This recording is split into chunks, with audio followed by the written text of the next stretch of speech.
The first time I noticed something was wrong, I was standing in my kitchen at 2 a.m., staring at a text message that had arrived 6 hours earlier. We need to talk. Tomorrow. 3 p.m. Don't bring Sarah. It was from my younger sister Mia, and the fact that she'd specifically mentioned my wife made my stomach turn. I'd been married to Sarah for 3 years, and in that time, my family had grown increasingly distant. Not hostile exactly, but careful. Like they were walking on eggshells around us. I'd attributed it to normal family dynamics, the way relationships shift when someone gets married. But this text felt different. Urgent. Almost desperate. I teach high school English and Sarah works as a nurse at the local hospital. We're both busy, but we make time for family dinners, holiday gatherings, birthday parties. We show up. We participate. We try. So when my family started treating us like we were somehow fragile or problematic, I didn't understand it. The next day, I drove to Mia's apartment alone. Sarah had looked hurt when I told her about the "don't bring Sarah" part, but she just nodded and said she understood. That's the thing about Sarah. She's always understanding, even when she shouldn't have to be. Mia's apartment was small but tidy, filled with plants and the smell of vanilla candles. She'd clearly been cleaning all morning, which was unusual for her. When she opened the door, her eyes were red-rimmed, like she'd been crying. "Thanks for coming," she said, not meeting my eyes. "I've been wanting to tell you this for months, but I didn't know how." We sat on her couch and for a long moment neither of us spoke. Finally, she took a deep breath and said, "Mom and Dad think Sarah is abusing you." I laughed. Actually laughed out loud. "What? That's ridiculous. Sarah wouldn't hurt a fly." "I know," Mia said quickly. "I know it's not true. But they're convinced. They think she's controlling you, isolating you from the family. They've been talking about it. A lot." The room felt suddenly too small. "What do you mean talking about it?" "Mom called a family meeting about 2 months ago. You and Sarah were working that weekend, remember? She said she was worried about you. That you'd changed since you got married. That Sarah was, I don't know, manipulating you somehow." I felt like I was hearing this through water. "And you believed her?" "No," Mia said, almost shouting. "That's why I'm telling you. Because I don't believe it and I'm tired of pretending I do. But everyone else, they're all on board. Mom, Dad, even Aunt Rebecca. They think they're protecting you." I stood up, pacing to the window. "Protecting me from what? From being happy? From having a wife who loves me? From what they think is emotional abuse," Mia said quietly. "Mom keeps saying things like he never used to be so quiet, and she's changed him. Dad thinks you're afraid to disagree with her.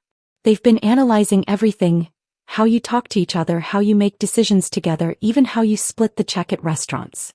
The absurdity of it hit me like a physical blow. My parents, my extended family, sitting around analyzing my marriage like it was a puzzle they needed to solve. "How long has this been going on?" "Since your wedding," Mia admitted. "Mom said she noticed it at the reception. She said Sarah was too controlling about the seating chart or something. I don't know, Jake. I think she was just jealous that you were happy." I sank back onto the couch. "So what's the plan? What are they going to do about their suspicions?" Mia's face crumpled. "They want to stage an intervention." The word hung between us like a curse. An intervention. For a marriage that wasn't broken, for abuse that wasn't happening, for a problem that existed only in their minds. "When?" I asked. "Sunday. At Mom and Dad's house. They've been planning it for weeks. They even looked up information online about how to help someone in an abusive relationship. They have pamphlets, Jake. Pamphlets." I thought about all the Sunday dinners we'd attended, all the times my family had been polite but distant with Sarah. All the conversations that stopped when we walked into a room. They hadn't been protecting her feelings, they'd been protecting their conspiracy. "I can't let this happen," I said. "I know. That's why I'm telling you. But Jake, they really believe they're helping. They think they're saving you." I drove home in a daze, my mind racing. How do you fight an accusation that isn't based on evidence? How do you defend against a perception that's already calcified into truth in other people's minds? Sarah was in the kitchen when I got home making dinner. She looked up when I walked in and I could see the question in her eyes. I told her everything. Every word of my conversation with Mia. Every detail of the family's secret meetings. Every plan for the intervention they'd been orchestrating. She listened without interrupting, her face growing paler with each revelation. When I finished, she sat down heavily at the kitchen table. I knew something was wrong, she said quietly. I thought maybe I'd said something to offend them, or maybe they just needed time to warm up to me. But this is so much worse. I won't let them do this to you, I said. I won't let them turn you into some kind of villain. But what if they're right? She asked suddenly. What if I have changed you? What if I am too controlling? The question broke my heart. Here was this incredible woman, this person who'd brought nothing but love and stability into my life, wondering if she was the monster my family had painted her as. Sarah, listen to me, I said, kneeling beside her chair. You didn't change me. You saved me. Before you, I was just existing, going through the motions. You made me want to be better, to build something real. That's not control, that's love. She cried then, and I held her while she shook. I don't understand how they could think that about me, she whispered. I've tried so hard to be good to them, to be the daughter-in-law they wanted. I know, I said. I know you have. That night I made a decision. I wasn't going to wait for Sunday's intervention. I wasn't going to let my family ambush my wife with their misguided rescue mission. I was going to end this before it could begin. I called my mother the next morning. I need to talk to you and Dad. Tonight. Just the three of us. Of course, honey, she said, and I could hear the hope in her voice. She probably thought I was finally ready to admit that Sarah was a problem. That I was ready to be saved. I arrived at my parents' house at 7 p.m. sharp. They were waiting in the living room, sitting close together on the couch like they were preparing for battle. My father had a manila folder in his lap, and I could see the edges of printed pages sticking out. Their research. Their evidence. We're so glad you called, my mother said as I sat down across from them. We've been worried about you for so long. I know, I said. Mia told me about the intervention you're planning. The blood drained from my mother's face. She wasn't supposed to. We didn't want. You didn't want me to know that you've been meeting behind my back for months, analyzing my marriage and planning to ambush my wife with accusations of abuse?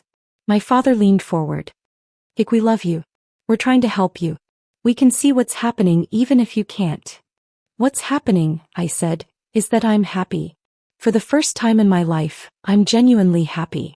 And instead of celebrating that, you've turned it into evidence of something sinister. You've changed, my mother said. You're not the same person you were before you met her. You're right, I said. I'm not. I'm better. I'm more confident, more sure of myself. I've learned to set boundaries and stick to them. I've learned that it's okay to put my own needs first sometimes. Sarah didn't make me weak, she made me strong. My father opened the folder and pulled out a sheet of paper. We've documented concerning behaviors, he said. Times when she's made decisions for you, times when she's spoken for you, times when she's isolated you from family activities. I looked at the paper. It was a timeline meticulously organized, with dates and descriptions of incidents that my family had interpreted as signs of abuse. My wedding where Sarah had controlled the seating arrangements. A family barbecue where she'd prevented me from helping with the cooking. A birthday party where she'd manipulated me into leaving early. This is insane, I said. She helped plan the seating chart because she wanted your guests to be comfortable. She told me I didn't need to help with cooking because I'd been working 60-hour weeks and she thought I should relax. We left the party early because I had a migraine. That's what she wanted you to think, my mother said. That's how it works, honey. She makes you believe it's your idea. I stood up, the paper still in my hands. Do you hear yourselves? You've taken every normal interaction between a husband and wife and twisted it into evidence of abuse. You've convinced yourselves that my happiness is actually misery, that my partner is actually my captor. We're trying to save you, my father said. From what? From love. From respect. From a woman who makes me laugh every day and holds my hand when I'm scared and believes in me even when I don't believe in myself. The room fell silent. My parents looked at each other, then back at me, and I could see the first cracks in their certainty. I'm not going to let you do this, I said.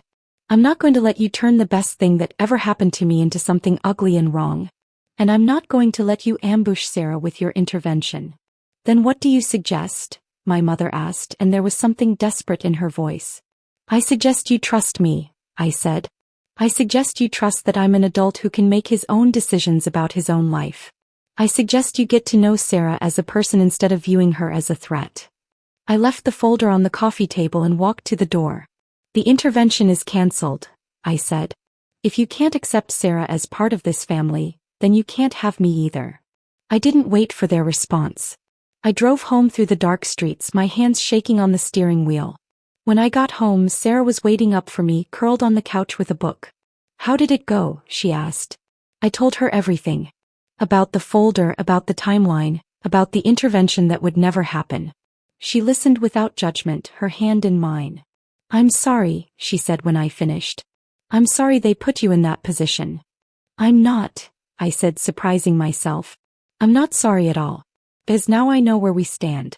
Now I know what we're dealing with. The next few weeks were difficult. My parents called repeatedly, alternating between apologies and renewed attempts to convince me that I was making a mistake. My extended family, who had apparently been briefed on the situation, began reaching out with their own concerns and opinions. But something unexpected happened. The more they pushed, the more clear it became that their concerns weren't really about Sarah at all. They were about control. About their inability to accept that I had grown up and grown away from them. About their need to remain the primary influence in my life. Mia stood by us throughout it all. She came to dinner at our house, brought her boyfriend to meet Sarah, made it clear that she supported our marriage. Other family members began to quietly distance themselves from the intervention idea, though they were too embarrassed to admit they'd been wrong. 6 months later, my parents finally asked if they could take Sarah and me to dinner. Not to discuss their concerns, not to stage another intervention, but simply to spend time with us. To get to know Sarah as their daughter-in-law instead of as a threat to be neutralized. It was awkward at first. Years of suspicion and hostility don't disappear overnight. But gradually, over the course of several months, something shifted. My parents began to see what I'd been trying to tell them all along. That Sarah wasn't my captor, she was my partner. That the changes they'd observed in me weren't signs of abuse, they were signs of growth. The real twist came almost a year later, during a family dinner at my parents' house. My mother was telling a story about her own early marriage, about how her mother-in-law had disapproved of her and tried to convince my father that she was too headstrong and not good enough for him. It was awful, she said, shaking her head. I felt like I was constantly being judged and found wanting. Like nothing I did was ever going to be good enough. Sarah and I exchanged glances across the table. The irony was stunning. My mother describing exactly what she had put Sarah through without any apparent awareness of the parallel. But then my mother looked directly at Sarah and said, I'm sorry. I'm so sorry for putting you through that. I became the thing I once hated and I didn't even realize it. Sarah reached across the table and took my mother's hand. I understand, she said. You were protecting someone you love. I would have done the same thing. It wasn't a complete resolution. There were still moments of tension, still times when old patterns threatened to resurface. But it was a beginning. A recognition that love and control aren't the same thing, that protection and interference aren't synonymous. As we drove home that night, Sarah turned to me and said, I think your mom and I are going to be okay. I nodded, but I was thinking about something else. About how close we'd come to losing everything because of other people's fears and misconceptions. About how easy it would have been to let their version of reality become our reality. We're stronger than I thought, I said. We always were, Sarah replied. We just had to prove it to ourselves. The weight of their silence, the months of secret meetings and whispered concerns, had nearly crushed us. But in the end, it had only made us more solid. More sure of what we had together, more committed to protecting it. Sometimes the greatest threat to love isn't hatred or anger. It's the well-meaning interference of people who think they know better than you do about your own life. Sometimes the people who claim to be saving you are the ones you need to be saved from. But if you're lucky, if you're strong enough to stand your ground and patient enough to wait for understanding, sometimes those same people can become your greatest allies. Sometimes the weight of their silence can eventually become the strength of their support. And sometimes that's enough.